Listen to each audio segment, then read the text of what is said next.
दोस्तों, अक्सर ऐसा देखा गया है कि हम किसी बैंक में जाते हैं तो बैंक वाले हमसे सही ढंग से बात नहीं करते या हमारे साथ इस तरह का बर्ताव करते हैं कि जैसे हम उनके नौकर हों।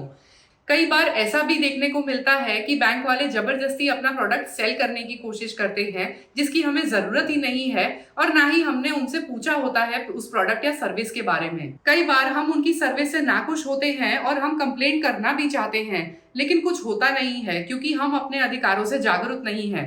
क्या आपको पता है कि आपके बैंक में क्या क्या अधिकार हैं? आज के इस वीडियो में हम बात करेंगे बैंक में आपके अधिकारों की, और अगर आप किसी बैंक की सुविधा से खुश नहीं हैं या आप किसी बैंक के कर्मचारी के कार्य से खुश नहीं हैं, तो आप उसकी कंप्लेंट कहाँ कर सकते हैं, कैसे कर सकते हैं और कैसे आपको समस्या का समाधान मिलेगा। Welcome back to my channel. मैं हूं एडवोकेट पुनीता जोशी और आप मेरे साथ देख रहे हैं लॉ फैक्टो।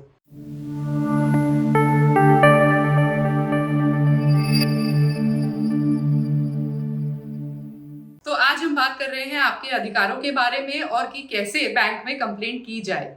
पहले हम अधिकारों के बारे में जान लेते हैं। पहला अधिकार है राइट ऑफ फेयर ट्रीटमेंट, यानी आपकी जाति, आपके धर्म, आपके जेंडर या इन सब कारणों से कोई भी बैंक आपके खिलाफ किसी भी तरह का भेदभाव नहीं कर सकता। This is your first right कि आपको अगर कोई सुविधा बैंक दे रहा है तो irrespective of your gender, caste और रिलीजन देगा। वो आपके साथ इसमें किसी भी तरह का भेदभाव नहीं कर सकता। अगर आपके खिलाफ ऐसा कोई भेदभाव कर रहा है या आपको लग रहा है कि वो जानबूझ के आपके साथ ऐसी सर्विस प्रोवाइड नहीं कर रहा है, तो उसकी आप कंप्लेंट कर सकते हैं। कंप्लेंट कहाँ और कैसे कर सकते हैं वो वीडियो में आगे बताती हूँ, अभी लंच टाइम है।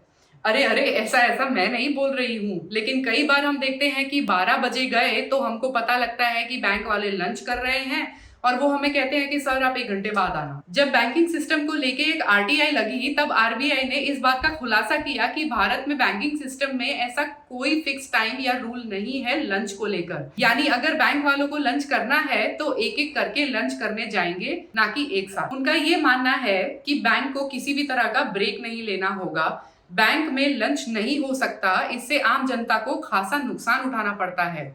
अब हम बात करते हैं तीसरे अधिकार के बारे में। जब हम बैंक से लोन लेते हैं तो हम मॉर्गेज के रूप में अपनी प्रॉपर्टी के ओरिजिनल डॉक्यूमेंट्स वहां रखते हैं। अक्सर ऐसा देखा गया है कि लोन पूरा चुका देने के बाद भी बैंक अपनी नेग्लिजेंस के कारण आपको डॉक्यूमेंट्स नहीं लौटा रहे, या फिर कई बार ऐसा भी देखने को मिलता है कि बैंक इतनी लापरवाही कर देती है कि वो उन डॉक्यूमेंट्स को गुमा देती है। तो इस सिचुएशन के लिए रिजर्व बैंक ऑफ इंडिया ने सितंबर 2023 में डिटेल गाइडलाइंस दी हैं, जो कि 1 दिसंबर 2023 से इफेक्टिव हैं। उस गाइडलाइन के हिसाब से जिस दिन आप अपना पूरा लोन विद इंटरेस्ट चुका देते हैं, उसके 30 डेज के अंदर आपको सारे ओरिजिनल डॉक्यूमेंट्स बैंक से मिल जाएंगे। अगर विद इन 30 डेज आपके डॉक्यूमेंट्स नहीं मिल रहे हैं तो बैंक पर डे 5,000 रुपए की पेनल्टी है। इतना ही नहीं दोस्तों, अगर गलती से बैंक वालों से वो डॉक्यूमेंट्स गुम जाए तो आप उनके खिलाफ कंज्यूमर कोर्ट में केस भी कर सकते हैं, क्योंकि हाल ही में एनसीडीआरसी ने यूनाइटेड बैंक ऑफ इंडिया के खिलाफ एक मामले में 50 लाख की जुर्माने का आदेश दिया, क्योंकि उन्होंने अपनी गलती से किसी के ओरिजिनल डॉक्यूमेंट्स घुमा दिए थे। अब अपने डॉक्यूमेंट्स संभाल कर रख लो ताकि हम अगले अधिकार की तरफ बढ़ें। कई बार बैंक वाले हमें इंश्योरेंस पॉलिसी या म्यूचुअल फंड या कोई और प्रोडक्ट या सर्विस खरीदने के लिए फोर्स करते हैं। तो आपको बता दूं कि आरबीआई इस बात को लेकर साफ कहती है कि कोई भी बैंक पर्सन आपको फोर्स नहीं कर सकते, वो सिर्फ आपको प्रपोजल दे सकते हैं। अगर आप इंटरेस्टेड नहीं हो तो आप उनको साफ मना कर सकते हैं कि आज के बाद किसी भी तरह का प्रपोजल ना लाएं, मुझे आपसे कोई प्रोडक्ट नहीं लेना है। अब जब आपने मना कर ही दिया है तो आपके पास राइट टू प्राइवेसी का भी अधिकार है। जब भी हम बैंक में कोई भी डॉक्यूमेंट भरते हैं या कोई भी इंफॉर्मेशन देते हैं तो ऑब्वियसली हम अपनी बहुत सारी इंफॉर्मेशन बैंक को दे देते हैं। तो क्या आपको पता है कि राइट टू प्राइवेसी के तहत कोई भी बैंक कर्मचारी या बैंक आपकी पर्सनल डिटेल को किसी भी थर्ड पार्टी को साथ शेयर नहीं कर सकता। फॉर एग्जाम्पल, अक्सर मैट्रिमोनियल डिस्प्यूट्स में लोग आरटीआई लगाते हैं कि मेरे हस्बैंड का या मेरी वाइफ की अकाउंट डिटेल्स मुझे दी जाए, लेकिन बैंक आपसे बिना पूछे आपकी डिटेल्स किसी को भी नहीं दे सकती है। अब बात करते हैं आपके अगले अधिकार की। तो बैंक को आपके साथ बिल्कुल ट्रांसपेरेंसी रखनी चाहिए, यानी कि कोई भी बैंक आपसे अगर डॉक्यूमेंट साइन करा रहा है या कोई भी आपको प्रपोजल दे रहा है तो आरबीआई कहती है कि आप जनता से एक्सपेक्ट नहीं कर सकते हैं कि वो आपकी हिडन टर्म्स एंड कंडीशंस पढ़े। आपके डॉक्यूमेंट्स और कॉन्ट्रैक्ट्स बहुत ही सिंपल लैंग्वेज में होने चाहिए। अब हम चलते हैं इस वीडियो के सबसे इंपॉर्टेंट पार्ट की तरफ, जो कि है बैंक के खिलाफ कहां और कैसे कंप्लेंट कर सकते हैं।